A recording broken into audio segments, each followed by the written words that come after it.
तो आपका स्वागत है लर्न विद उमंग चैनल में। आज हम लोग क्लास 11 का चैप्टर 1 मैथ का करने जा रहे हैं। तो चैप्टर का नाम है सेट्स। तो सेट सबसे पहले होता क्या है ये हम लोग पढ़ेंगे। इसमें लिखा हुआ है it is a collection of data and object of same kind and it does not vary person to person. इसका क्या मतलब है?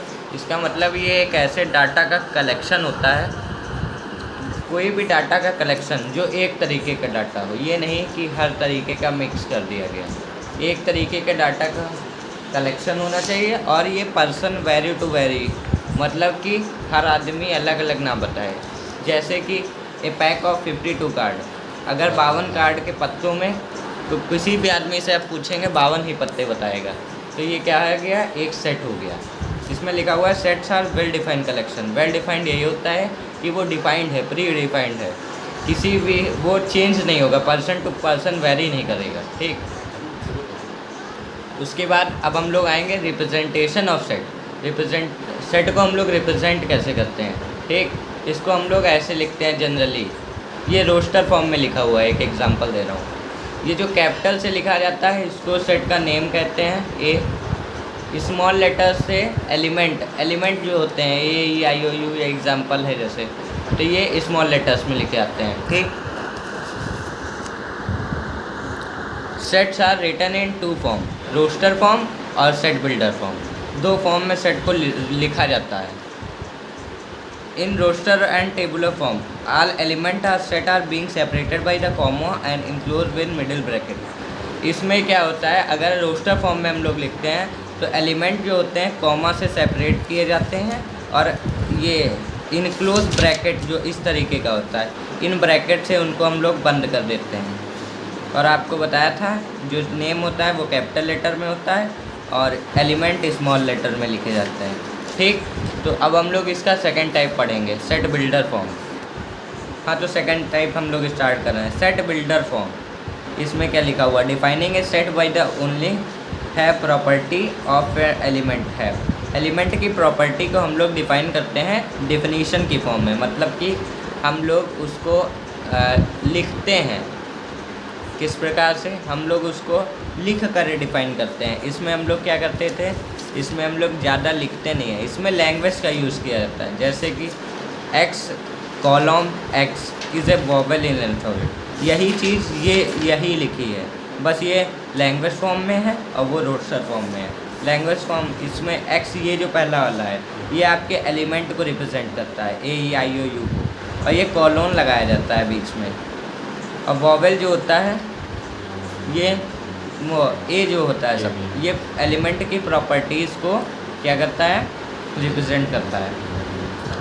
ठीक है, तो अब हम लोग पढ़ेंगे ये सिंबल्स के बारे में। तो 2 तरीके के सिंबल्स इसमें सबसे पहले दिए गए हैं, data belongs to and data not belongs to. अगर कोई डाटा बिलोंग्स टू का सिंबल होता, डाटा बिलोंग्स टू का ये सिंबल होता है ई टाइप का, और नॉट बिलोंग्स टू का ई क्रॉस। तो इसको हम लोग एक एग्जांपल से समझेंगे। एग्जांपल क्या है? जैसे ये वॉवेल्स का एक सेट दिया है रोस्टर फॉर्म में, तो ए इस ए में है, अगर ये एलिमेंट इस सेट का मेंबर है तो इसको बिलोंग्स टू लगाएंगे, A is belongs to set A. और अगर इसमें बी नहीं है कहीं तो हम लोग बी को कैसे लिख सकते हैं? B does not belongs to A, इसको कहेंगे बिलोंग्स टू, इसको कहेंगे डज नॉट बिलोंग्स टू। ठीक है, अब हम लोग पढ़ेंगे एम्प्टी सेट क्या होता है। कोई भी एक ऐसा सेट जिसमें कोई भी एलिमेंट ना हो उसको हम लोग क्या कहेंगे? Empty set. इफ़ ए, इसकी डेफिनेशन हम लोग देखेंगे। If a set contain no number of element then set is called empty set. और एम्प्टी सेट को हम लोग कौन से 2 नाम और देते हैं? वॉइड सेट और नल सेट। ये एम्प्टी सेट के 2 नाम होते हैं, वॉइड सेट या नल सेट। इसको लिखा कैसे आता है, दिखाया कैसे आता है एम्प्टी सेट? तो ये जो होता है इसको पाई कहते हैं, पाई या इनक्लोज ब्रैकेट से हम लोग एम्प्टी सेट को दिखाते हैं। एग्जाम्पल एक दिया हुआ है, जैसे x is an even prime number greater than 2, 2 से ज़्यादा एक ऐसा प्राइम नंबर जो इवन हो। तो 2 से ज़्यादा कोई ऐसा प्राइम नंबर है ही नहीं जो इवन है, तो ये कौन सा सेट हुआ? एम्प्टी सेट हुआ। अब हम लोग नीचे की तरफ पढ़ेंगे फाइनाइट एंड इनफाइनाइट सेट। 2 तरीके के सेट होते हैं। फाइनाइट सेट ये आप लोग जानते हैं पहले से, this set is in which we can count all the element और data called finite set. Vowels in English, ऐसा सेट जिसमें जितने भी एलिमेंट हो उनको हम लोग काउंट कर सकें तो वो फाइनाइट सेट होते हैं, और काउंट कर सकें वो फाइनाइट सेट होते हैं। जैसे कि वॉवेल्स इन इंग्लिश में वॉवेल्स होते हैं 5, उनको हम लोग काउंट कर सकते हैं, तो ये कौन सा हुआ, ये फाइनाइट सेट हुआ। और इसके नीचे अब हम लोग आएंगे इनफाइनाइट सेट, ऐसा सेट जिसमें डाटा हम लोग काउंट ना कर सकें। The set in which we can't count the data called infinite set. कोई भी सर्कल में पॉइंट कितने होते हैं हम लोग उसको काउंट नहीं कर सकते, तो इनफाइनाइट सेट होता है, ये एग्जांपल है इसका। अब एक और सेट का टाइप पढ़ेंगे जिसको हम लोग कहते हैं इक्वल सेट। इक्वल सेट क्या होता है, कंसीडर टू सेट, आप लोग मानिए कि दो सेट हैं, एक ए है और एक B. If every element of A present in B and every element of B present in A, अगर ए के सारे एलिमेंट बी में हैं और बी के सारे एलिमेंट ए में हैं तो उन हम सेट को क्या कहेंगे, इक्वल सेट। जैसे कि हम लोग नीचे पढ़ते हैं, एक ये सेट है 1 2 3 ए सेट, और बी सेट दिया है 3 2 1, तो ये ए इज इक्वल टू बी।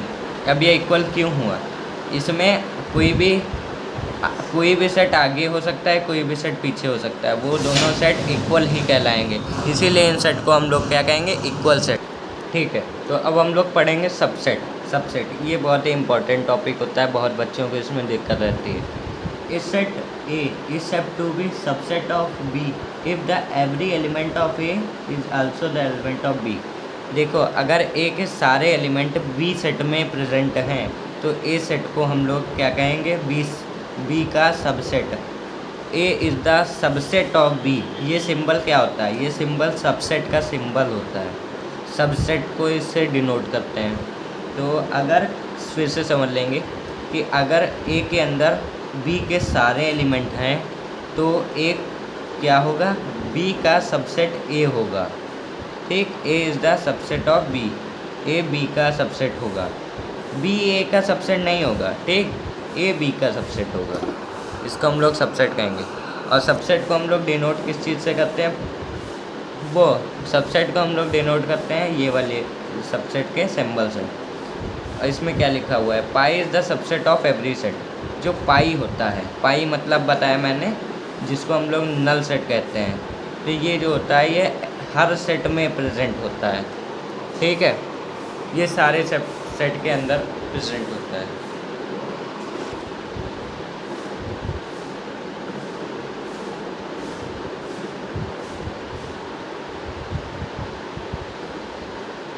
अब हम लोग पढ़ेंगे प्रॉपर सबसेट। प्रॉपर सबसेट क्या होता है, सुपर सबसेट क्या होता है, सिंगलेटन सेट क्या होता है। देखो, सबसे पहले हम एक एग्जांपल लेंगे, उससे हम लोग तीनों सेट को समझेंगे। एक एग्जांपल हम लोगों ने लिया है 1 2 3 4, ये सेट ए है और ये सेट बी है 1 2 3 4 5। अगर हम लोगों ने बताया है ए के एलिमेंट सब बी में प्रेजेंट हैं तो ए क्या होगा, subset. A is the subset of B. अगर ए बी का सबसेट होगा तो बी और ए कभी भी इक्वल नहीं होंगे। और ए अगर प्रॉपर सबसेट है, मतलब अगर ए के एलिमेंट बी में सब होंगे तो फिर हम लोग कहेंगे कि A is the proper subset of B. और बी क्या होगा, और जो बी है जिसमें ज़्यादा एलिमेंट प्रेजेंट है उसको हम लोग कहेंगे सुपर सेट। ये ए का सुपर सेट होगा। ठीक है, इसमें जैसे हम लोगों ने इस एग्जांपल के लिए लिखा है, ए जो इसमें है इसको प्रॉपर सबसेट कहेंगे और बी है ये सुपर सबसेट कहेंगे। ठीक, सिंगलेटन सबसेट कौन सा होता है, जिसमें कोई भी एक ऐसा सबसेट, जैसे ये ए सबसेट दिया है, कोई भी एक एलिमेंट प्रेजेंट है तो वो सब सिंगलेटन सबसेट होगा। जैसे कि ये एक एग्जांपल है सेट ए का और सेट बी। जैसे सेट बी में खाली एक सबसेट प्रेजेंट है, कोई भी एक हो सकता है, जैसे सेट ए में ए एलिमेंट प्रेजेंट है। अब हम लोग पढ़ेंगे पावर सेट क्या होता है। देखो, कोई भी जैसे एक एग्जांपल लेंगे, ए सेट गिवन है, इसमें हम लोग कहेंगे ये 1 और 2 ये गिवन है, तो इन लोगों को हम लोग जितने तरीके से भी लिख सकते हैं उनको हम लोग कहेंगे पावर सेट। जैसे कि 1 2 को हम लोग सिंगल 1 में लिख सकते हैं, फिर सिंगल 2 में कॉमा लगा के लिख सकते हैं, फिर सिंगल 3 में, फिर सिंगल 1 2 बोथ को, और फिर ये पाई वाले सेट को। फिर ये सारे सेट को अगर हम लोग इस ऐसे कर देंगे ब्रैकेट से इनक्लोज, तो ये क्या हो जाएगा, पावर सेट। इसका एक फॉर्मूला है 2 की पावर n। ये क्या बताता है, नंबर ऑफ सबसेट, यानी कि कोई भी सेट में कितने सबसेट हैं वो बताता है। जैसे कि किसी भी एलिमेंट, मान ली ये है, इसमें खाली a प्रेजेंट है, एक है, तो इसको हम लोग निकालेंगे। तो 2 की पावर 1 तो इज इक्वल टू 2, मतलब कि इज इक्वल टू 2। तो इसके 2 सेट बन सकते हैं। 2 कौन कौन से, एक a बन जाएगा और एक ये वाला ब्रैकेट, तो ये 2 सेट बन सकते हैं। ये फॉर्मूला बहुत ही इम्पोर्टेंट है। पावर सेट होता क्या है, सारे सबसेट का जो कलेक्शन होता है। The collection of all subset are called power set. ये देखिए, इसमें सारे पावर सेट, ये सबसेट हैं सारे हम लोगों ने जो निकाले हैं, इनको हम लोगों ने इसका कलेक्शन कर लिया, तो ये कौन सा हो गया, पावर सेट। अब हम लोग जाएंगे यूनिवर्सल सेट की तरफ, देखेंगे यूनिवर्सल सेट क्या होता है। तो अब हम लोग पढ़ते हैं यूनिवर्सल सेट क्या होता है। Universal set is a set which has element of all related set without have representation of element. इस सेट में सारे एलिमेंट प्रेजेंट होते हैं, परंतु सारे मतलब दुनिया के सारे नहीं, जो गिवन है यू आपको, हाँ वो एलिमेंट प्रेजेंट होते हैं, पर कोई भी एलिमेंट दोबारा, एक एलिमेंट एक ही बार लिखा जाता है, रिपीटिशन नहीं होता है इसमें। तो इसको हम लोग क्या कहते हैं, यूनिवर्सल सेट। तो यूनिवर्सल सेट का हम लोग एक एग्जांपल लेंगे। जैसे कि एक सेट दिया है ए, तो इसमें हम लोगों को दिए गए हैं 1 2 3, और बी दिया गया है ये सेट 1ab c2 और c1a5। अगर हम इन तीनों का यूनिवर्सल सेट बनाए, यूनिवर्सल में क्या होते हैं, सारे एलिमेंट, तो इन तीनों के हम लोग सारे एलिमेंट इसमें लिख लेंगे। जैसे कि 1 2 3 a b c 5, पर आप लोग देख रहे होंगे एक एलिमेंट को मैंने एक ही बार लिखा है, इसलिए ये यूनिवर्सल सेट बन गया। ये एक एग्जांपल था। अब ये सेट को हम लोग ऑपरेशन करते हैं। इसके ऑपरेशन का मतलब होता है सेट को यूज़ कैसे किया जाता है। तो ऑपरेशंस ऑफ सेट, एक होता है यूनियन। यूनियन का सबसे पहले हम लोग मतलब जान जाएं। यूनियन का मतलब होता है ऑल एलिमेंट्स। तो इसमें हम लोग सारे एलिमेंट लेते हैं। जैसे कि इसका सिंबल यूनियन का यू लिखा जाता है, ए यूनियन बी अगर हम करते हैं। ए सेट आपको दिया है, इसमें 1 2 3 लिखा है, क्या लिखा है 1 2 3, और बी में क्या है 1 2 ABC। तो इसका अगर हम लोग यूनियन बनाएंगे, यूनियन में क्या लिखा है, ऑल एलिमेंट, सारे लेते हैं, तो इसके और इसके जोड़ देंगे, परंतु इसमें रिपीट नहीं करेंगे। तो 1 2 3 हम लोगों ने ये लिख लिया, फिर 1 2 फिर से था, तो इसको नहीं, इसकी जगह हम लोग ABC या हम लोग डिफरेंस ऑफ सेट पढ़ रहे थे। डिफरेंस मतलब होता है माइनस करना। जैसे कि एक एग्जांपल के थ्रू हम लोग समझेंगे। ये एग्जांपल दिया हुआ है, एक अगर सेट है A, उसमें 1 और 2 और 3 ये 3 एलिमेंट गिवन है, और B में 1 2 6 ये 3 एलिमेंट गिवन है। तो अगर इन एलिमेंट्स से जैसे A में से B में घटाएंगे, तो हम लोग देखेंगे पहले इन दोनों में कॉमन क्या है। जो कॉमन नहीं होगा, A में से घटा रहे हैं, तो इसमें जो बचेगा उसको लिख देंगे A minus B is equal to 3। और अगर B में से इसको घटाएंगे तो बचेगा क्या बच्चों, 6 बचेगा। और A माइनस बी और B माइनस ए ज़्यादातर इक्वल कभी नहीं आते हैं।